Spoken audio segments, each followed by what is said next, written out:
know the plans I have for you, declares the Lord. Plans to prosper you and not to harm you. Plans to give you hope and a future. The word of God for the people of God. I would like to invite our BIC, brother in Christ, Colin, to give the message today.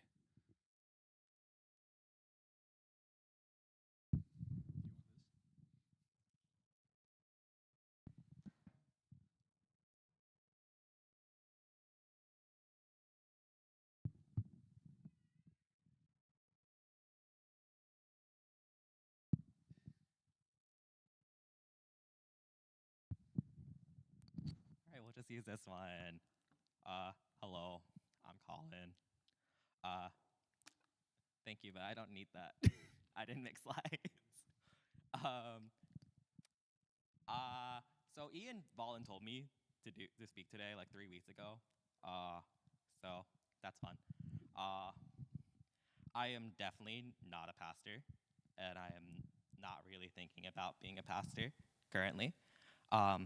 And so I don't want to make it sound like I have all the answers to thinking about life. But yeah. Also, there is a trigger warning. I do talk about depression and suicidal ideation at one point in my testimony. But so if that's not something you want to hear, this is your time to step out for a little bit. For those who don't know me, my name is Colin. I am the core council admin, as well as being part of post-grad ministry here at LGM. I think like when I was thinking about what I wanted to talk about, three of like the biggest ways God has stepped up for me really came up in my mind as I wanted to talk about as being important to me about my faith. And to give a little background about my faith, I grew up in a family that was predominantly Christian, like a lot of my close friends. But looking back, I think my family has always had struggles with the church. My mom in particular, she grew up in a Southern style Presbyterian now, Pentecostal church, or a church that would used to scream at her for slipping up or would tell you you're going to hell for minor things. And safe to say, I think that really damaged her relationship with Christ. And I think that's the core reason she would start slipping away from Christ and the church. She's now Jewish, and I think that's been like a little hard thing to talk about in our faith, with her about faith. My dad, on the other hand, says he's Christian, but I'm not sure if that always reflected in his actions. I guess what I'm trying to say is my dad is very much a Sunday morning Christian, and not even a Sunday morning Christian anymore because he doesn't go to church. But he would pull up, but he wouldn't stay longer than he need to, at least when I was growing up. So the foundation was there, but there were definitely some cracks in that foundation. But even despite those cracks, or maybe in spite of those cracks, I believe God was able to plant seeds that would later grow into a flowering faith. Pivoting to me, though, growing up, I was bullied a lot. Ever since I came to Michigan, when I was like 6, I remember bullying. It wasn't limited to standard bullying. I was one of few Asians in my school, and let alone my class. So ground zero was like, go back to your country jokes, which, as an adopted kid that wasn't born in the US with white parents, that always cut deeper. Yeah. I was also called gay a lot too, which I guess could be chalked up to an observation, but it still hurt. But I do always joke that your bullies know that you're gay before you do. In middle school was when it became physical. I remember coming home with a cut from a pencil on the back of my neck, and my mom really flipped out over it. But at this point, I was really over it in a I just want to stop hurting kind of way. And because of the situation, it had long been impacting my home life. My relationship with my dad was never good, but this made our relationship worse because I was acting out a lot, just trying to get any emotion out. And that alone made my life a lot harder than it was, and it made me hate my life as a kid. I was also having panic attacks when I came to school. And I think all of that led to me thinking I needed to create a self-exit plan. And I think, yeah.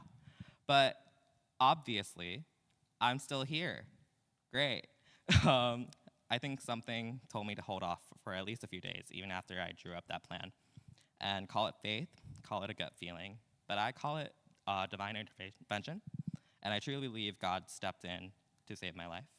Because the following Sunday, I decided to sit with my parents instead of going to Sunday school while my pastor gave a sermon that would change my life for the better. One on Jeremiah 29:11. Out of context, it suggests that life will always be easy when you have God.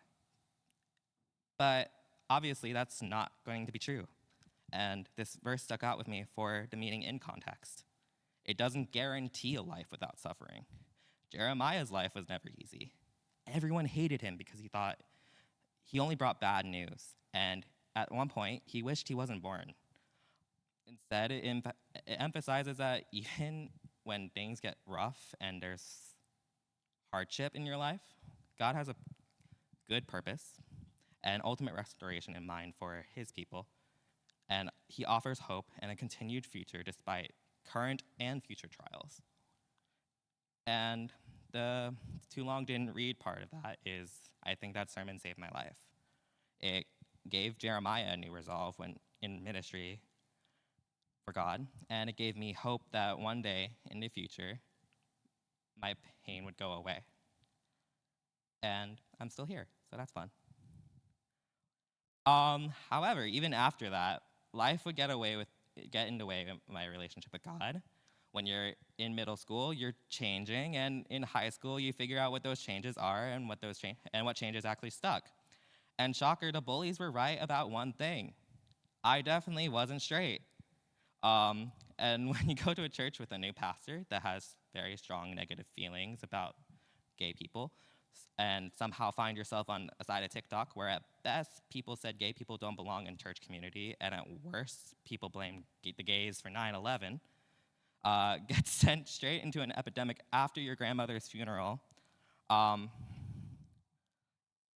it kind of creates a perfect storm for a family to leave the church and a gay teenager to become very, very confused and very, very lost in the woods. I remember praying to God a lot during this time. I remember praying to God to make me straight and angrily staring at the ceiling thinking, why did you make me this way if you choose to hate gay people? Or at least that was the message that I was getting. And I became angry with God because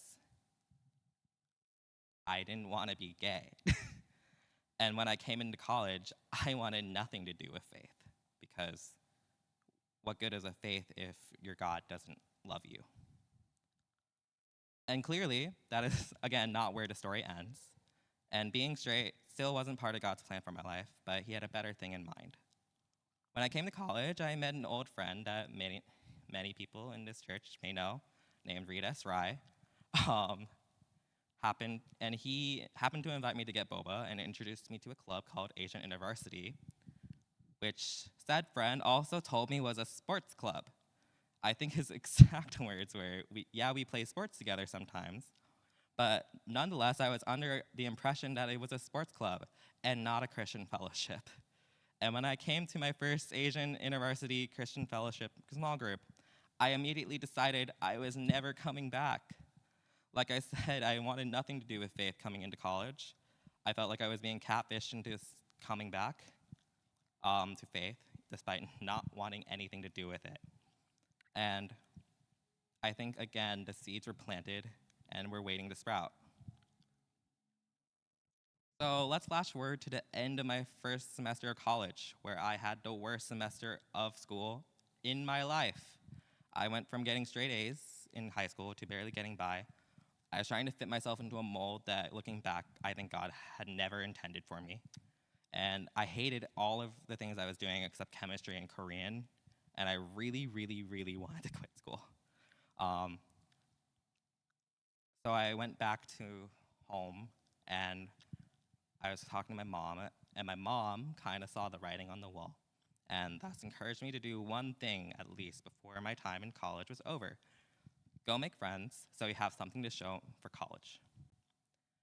And around this time, Ritas hit me up again and was like, hey, do you want to come hang out and try? And I saw this as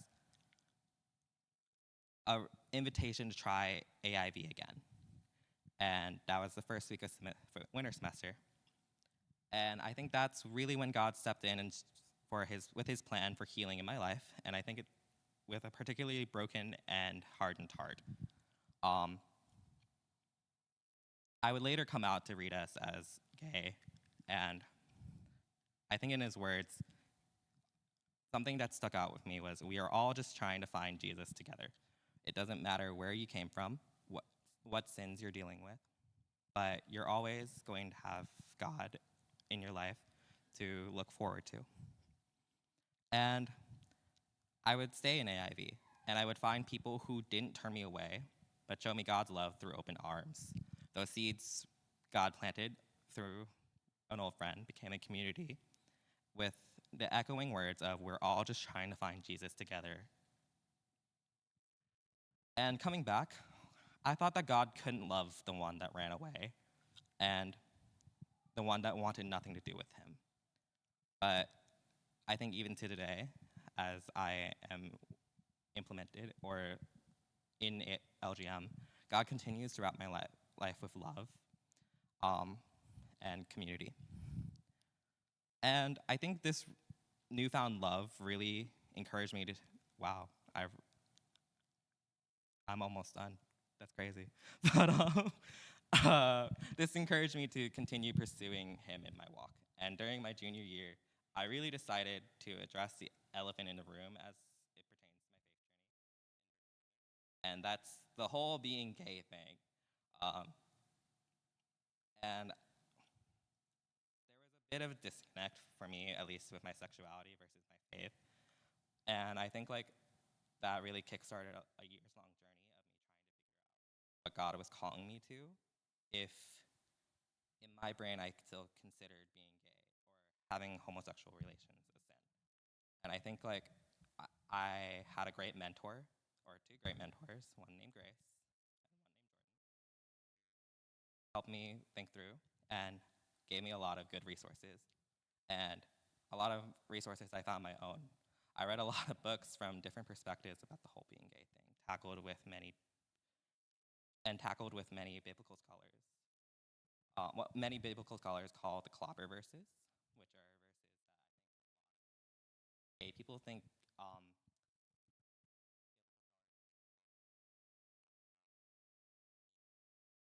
God's kingdom. And all of this is happening as I am developing a crush on some guy, which is fun. So a lot of time was also spent in prayer as I'm grappling with that. And close to the end of my junior year, I was reading through Hebrews, and chapter 13 in the Bible is displayed as, at least the Bible I had growing up, was displayed as sacrifices pleasing to God. And it was in Hebrews 13:4, a verse on keeping marriage holy and not being defiled, and that the sexually immoral would be judged. And I think in that moment, I came to a conclusion that I would have to make one of the most difficult choices in my life, and that I was going to choose lifelong celibacy. And obviously, there's people who thought I couldn't do it. My mom was like, I can't imagine you being single for the rest of my life. A lot of my secular friends said the same thing. And to be honest, I think I kind of heard where they were coming from in the beginning. And I had a hard time in the beginning of my choice believing that I could stick to that choice too. There were a lot of nights where in my prayers, I found myself asking God again and again, why he made me gay to begin with, if this was the choice he wanted me to make. I remember wanting companionship and relationship. I was petrified of dying alone, and I still am, but there are many times where I wanted to give up in my choice.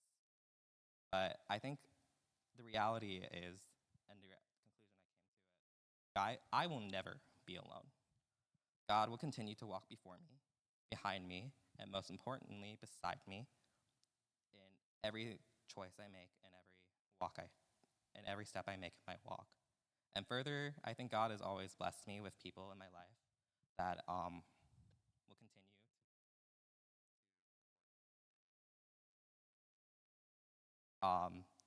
And I think He will continue to put folks in my life that are there for me in my walk and there for me. And I think those friends have really, truly become what I call brothers. Christ. And I think that's pretty neat. I do want to leave with one takeaway, and it's 2:07, so that's fun, really early. But I think, like, for me, I may not be a pastor, but here, hey, takeaways are always cool. I think the road ahead will never be easy, and sometimes it'll lead you somewhere where you didn't expect to end up. And I think God is also going to ask you to do things that will feel impossible in a moment and make choices that are at the hardest you'll ever have to make, but the ending is always so much better than you could ever imagine.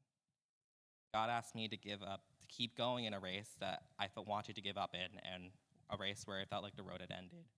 He asked me to come back and trust Him with a broken and hearted heart that was hurt by a church, and He asked me to be celibate and face my biggest fear of being alone for the rest of my life. But instead, God paved a new road forward through hope and joy. He healed and softened my heart through a group of people united in God's grace and Jesus' love. And He continues to meet me in the loneliness and gave me people who will be there for me when I need them to be. I will never be alone as long as I'm with Him. And I think all of this is to say that God has worked in my life in more ways than I can really fit into one testimony. I'm looking back now, and I really should have timed this before, so whoopsie. But I think hindsight is 2020, and I think, like,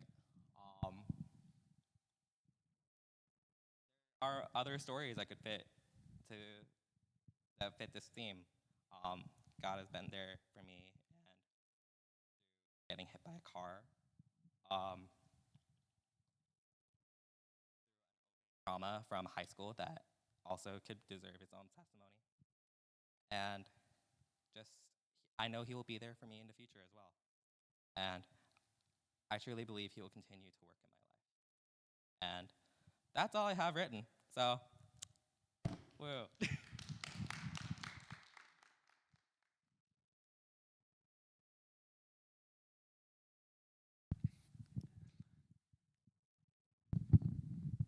Thanks, Colin. It's short because we did 2 songs only.